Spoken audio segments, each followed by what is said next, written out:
So, welcome everybody to Mount Sinai Calm.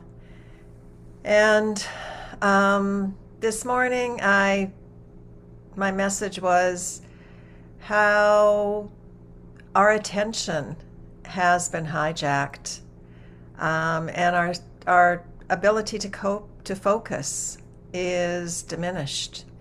And so the quote that I chose, even though it's from 2015, most of the time our perception is limited by our attention span, fragmented by continuous distractions, distorted by our own biases, our assumptions and expectations, and regularly hijacked by our emotional reactivity. And it's no secret that our attention capacity is being manipulated by tapping into our emotional vulnerabilities, as well as utilizing the powerful design of digital technologies. And this 24/7 news cycle plus social media responses are engineered to keep us engaged by triggering strong emotional responses, leading to chronic anxiety and making sustained, deep concentration more difficult. So we all know this is happening, and what's the solution? Amidst the chaos, there is a sanctuary, and that is mindfulness. And so attention is the seed of our mindfulness practice.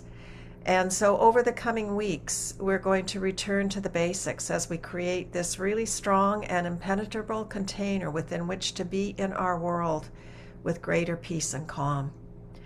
And our attention span is essential to supporting the fruit of this practice. And so Dr. Amishi Jha has, you've heard me speak of her again for those of you that have been coming to the sessions regularly. She is a neuroscientist and professor of psychology at the University of Miami, and the author of the book Peak Mind, capital P-E-A-K Mind. It was published in 2021, and it's on the science of attention, precisely what we're speaking about. And her research focuses on the brain bases of attention, our working memory, and mindfulness-based training. And she says, and you might find, if somebody can take a look in the notes to see whether you can see the article that I'm working from. It's in mindful.org. You can just Google Dr. Amishi Jha, mindful.org, and it will come up. She says the article is called Find Your Focus, Own Your Attention in 12 Minutes a Day. And Dr. Jha points out that we are missing 50% of our life, and I've quoted that before. It's a study out of Harvard University. And she says, everyone is missing this. We're not alone. And she says this very confidently. She goes on to say, even without knowing who you are or how your brain may be different from the last one we tested in my lab at the University of Miami, where I researched the science of attention and teaching cognitive neuroscience courses. She says, over the course of my career as a brain scientist, I've seen certain universal patterns in the way all of our brains function, both how powerfully they can focus, and this is encouraging, how powerfully they can focus, and how extraordinarily vulnerable they are to distraction. No matter who you are or what you do, we are vulnerable to distraction. So she says, I've had the opportunity to peek inside the living human brain, and I know that at any given moment there's a high probability that your mind just isn't here. Instead, you're planning for the next item on your to-do list. And notice what's happening to you even right now. Or you're thinking about something that could happen tomorrow, or the next day, or never. Any way you slice it, she says, you're not here experiencing your life. You're somewhere else. And this same Harvard study that Dr. Jha is quoting also found that when we are distracted and we're not present, we are less happy than when we are present, no matter how mundane the task might be. And so she says that mental time travel is one of the biggest culprits degrading our attention. We do it all the time. And we do it seamlessly.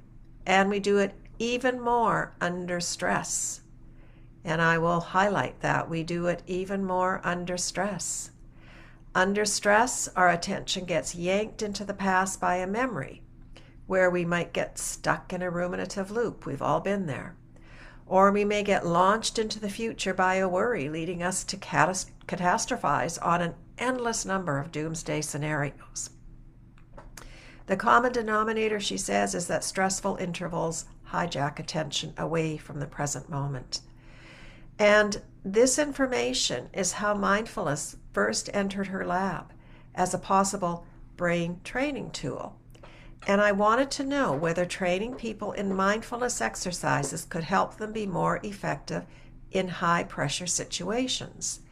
And her basic definition of mindfulness in her lab was simply paying attention to present moment experience without conceptual elaboration or emotional reactivity, which is very similar to Jon Kabat-Zinn's definition, which is one of the first definitions for the Western world all the way back in the early 80s. He says, mindfulness is the awareness that arises through paying attention on purpose in the present moment and without judgment. And so that ties in with her without conceptual elaboration or emotional reactivity.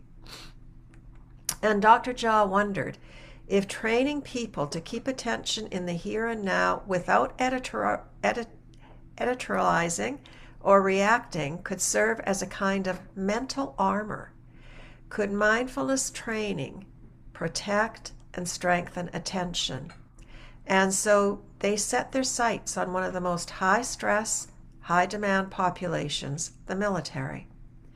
So she goes on to say, I'll talk about the research in a moment, but she says, when we tell someone to pay attention, what we often mean is focus. We've all been told to pay attention from the time we were little kids, right? But attention is about so much more than that. She says attention is a currency, a multi-purpose resource. But our attention isn't just one single brain system, one that you can direct somewhere to selectively enhance information processing.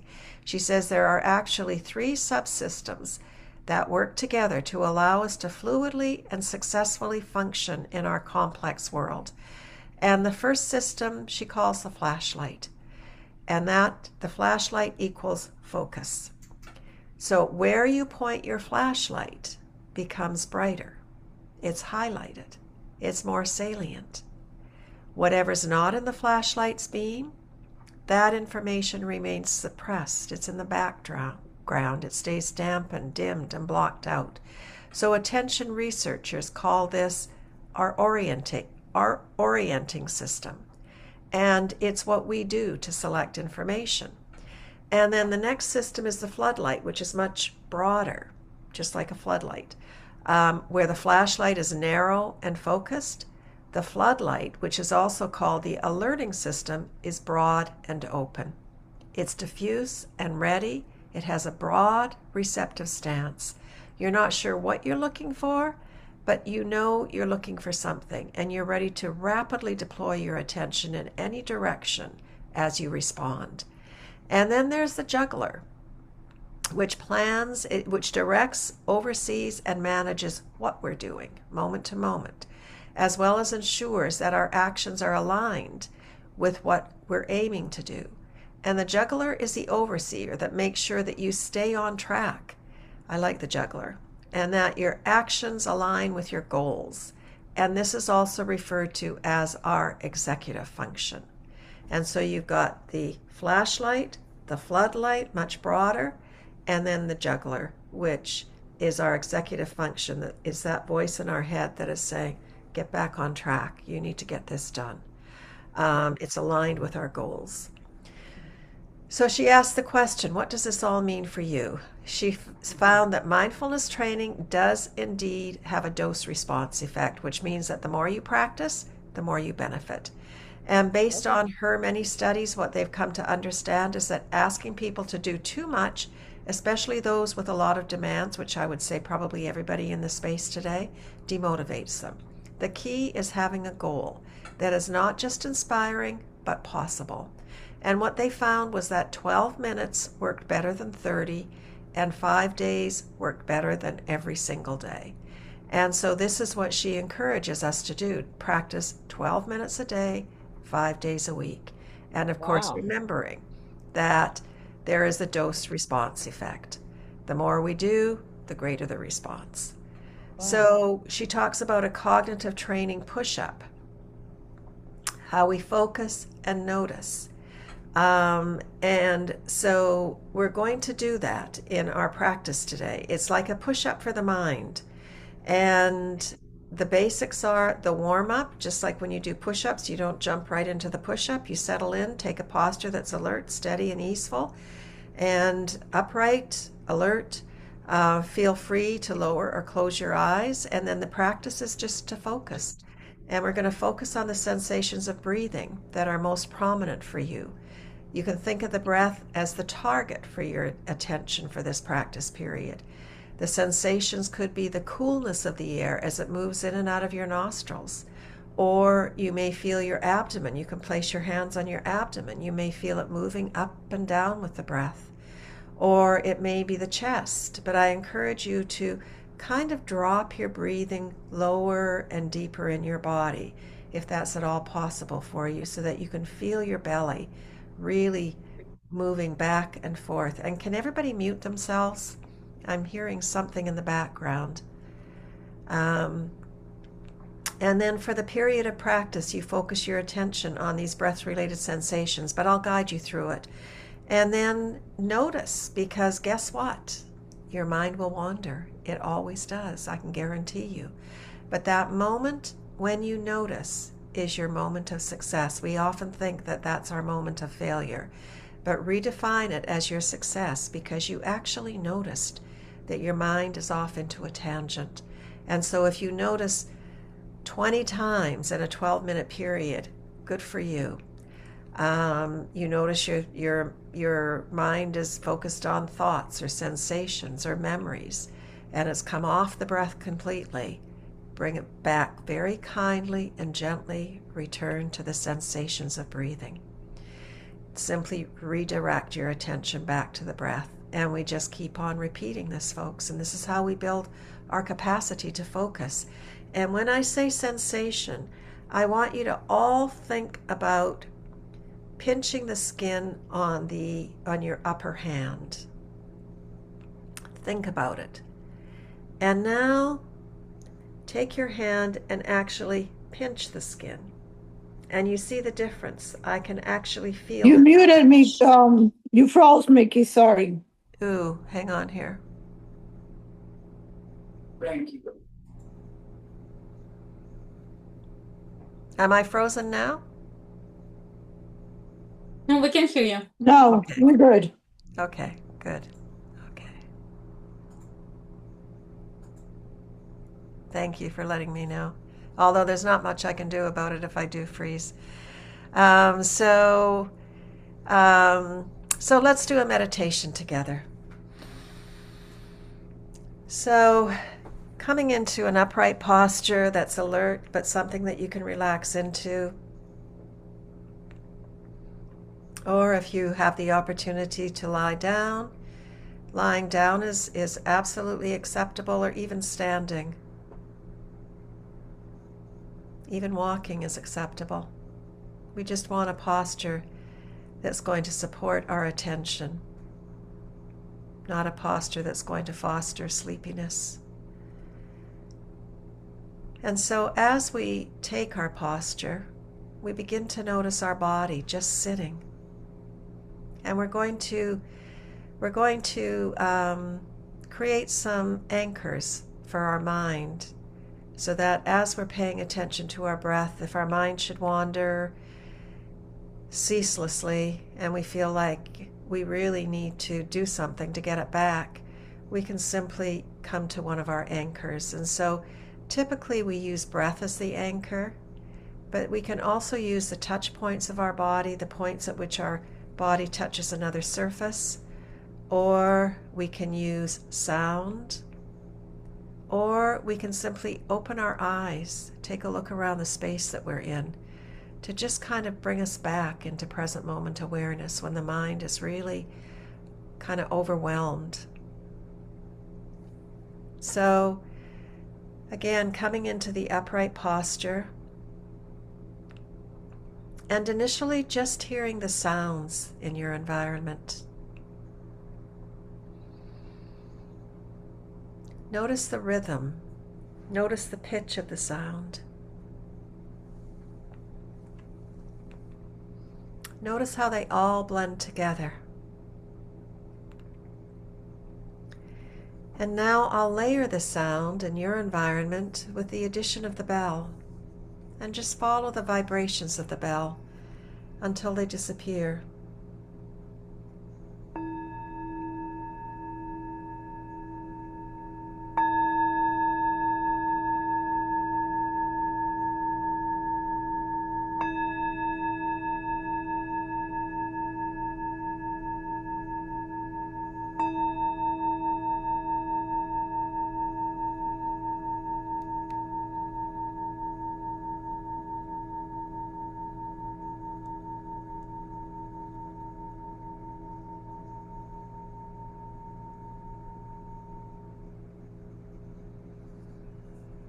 And so hearing, our sense door of hearing, can be a reliable anchor if we become overwhelmed with thinking. And then feeling your body in whatever position it's taken, and feeling the touch points of your body. Your feet touching the floor if you're sitting. Notice how the backs of your legs and your buttocks are touching the chair that's supporting you.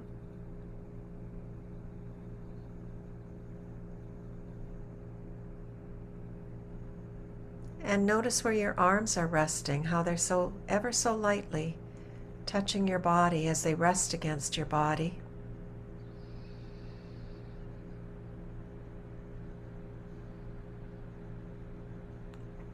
Notice what your hands are touching. Is the surface cool, warm, smooth, rough? So we're just exploring these touch points, which again are present moment awareness. And so if the breath is not comfortable for you, you can use sound or the touch points as your point of focus. But if breath is comfortable, I encourage you to use breath. And so now shifting awareness, shifting our focus to the breath. And initially, simply noticing, where is the breath most apparent to me?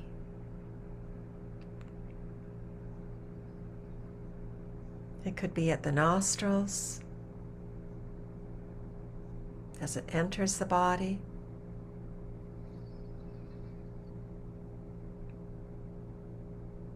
It could be further down in the chest, as the rib cage expands to create the space for the lungs to expand with the inhale. And then for the exhale, the body releases. The rib cage becomes smaller as the breath moves out of the body.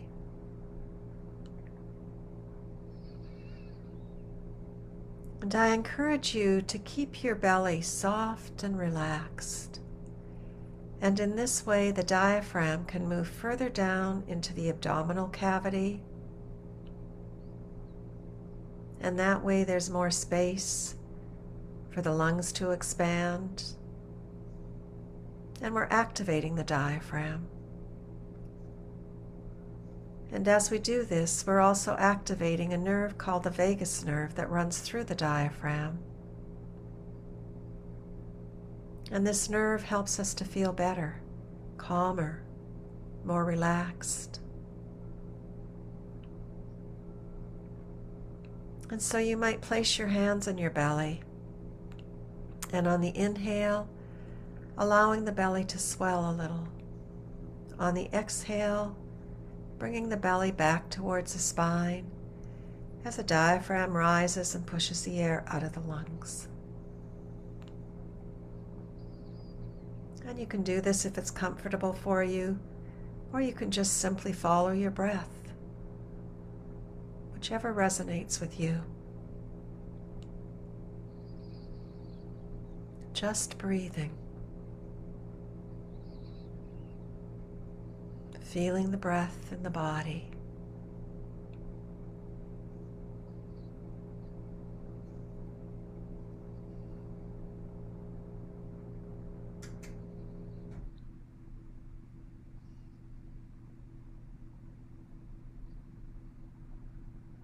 And by now your mind has probably wandered. And simply noting this, thinking. It could be planning or worrying. And you might label it as such. And then very kindly moving your focus, moving your flashlight back onto the breath.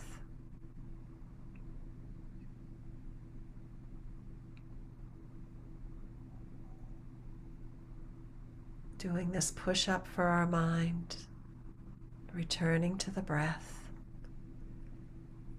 over and over again.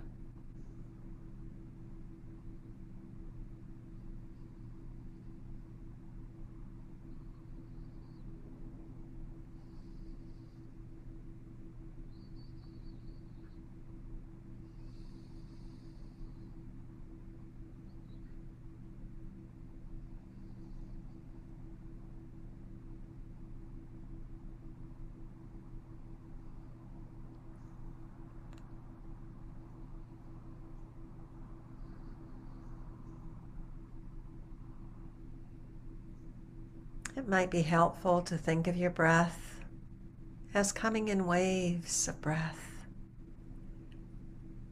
just like the waves in the ocean. The wave arrives on the beach, it falls, and it goes back into the ocean.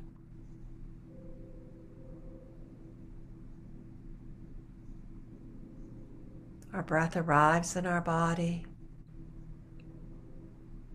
The body fills, and the breath goes back into nature.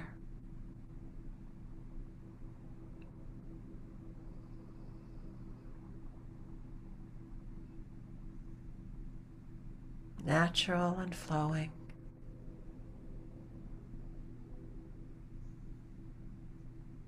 No resistance. No judgment.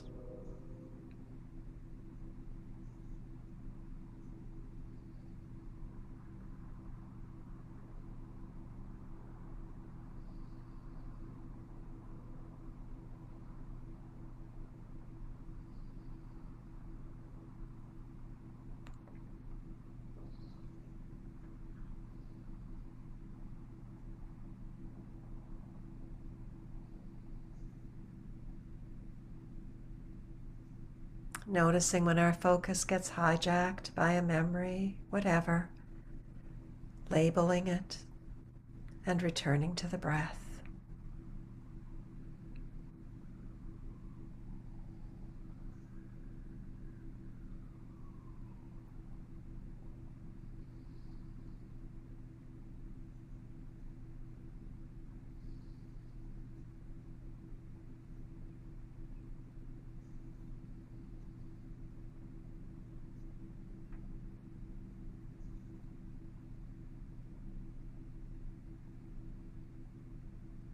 When there's storm clouds on the sea, when the sea is stormy, the waves are choppy, the winds are blowing,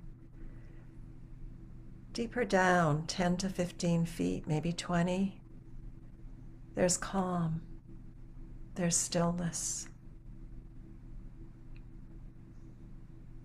And so as we create this capacity to deepen our breath, feeling it lower and deeper in our body, we're creating this place of calm, of peace, that is always available to us as the storm passes.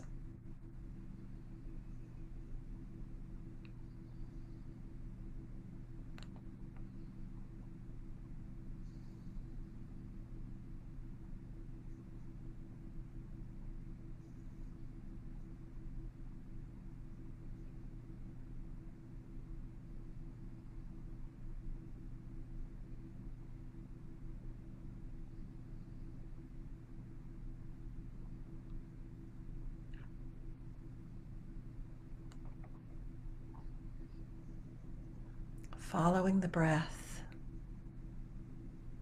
so simple and yet so powerful.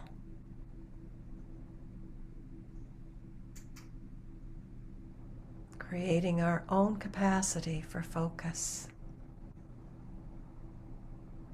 to choose what we need to pay attention to, what we want to pay attention to.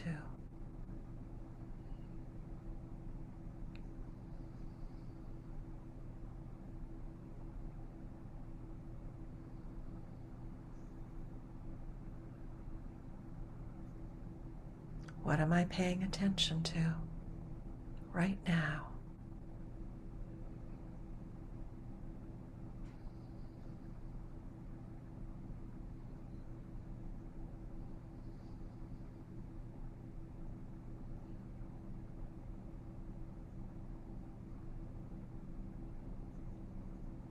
And so perhaps challenging yourself to do this practice 5 days a week, 12 minutes a day, to reap the rewards of this practice, this ancient practice that will allow us to regain our focus. Our mind is precious. Our capacity to think is precious.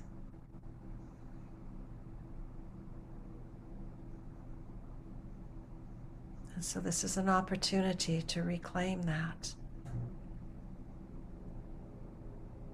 or to support that.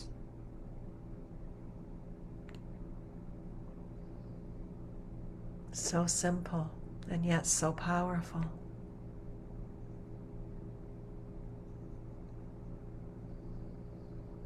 Just breathing.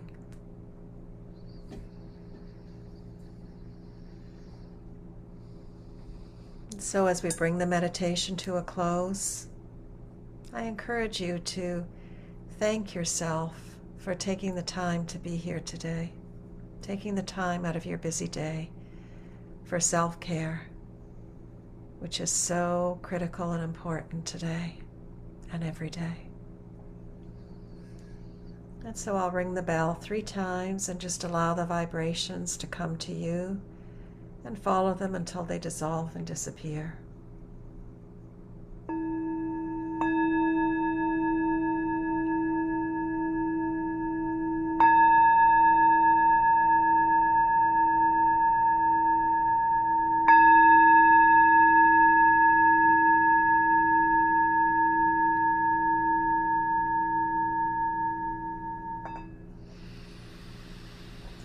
Taking a deeper breath, moving your body, stretching a little.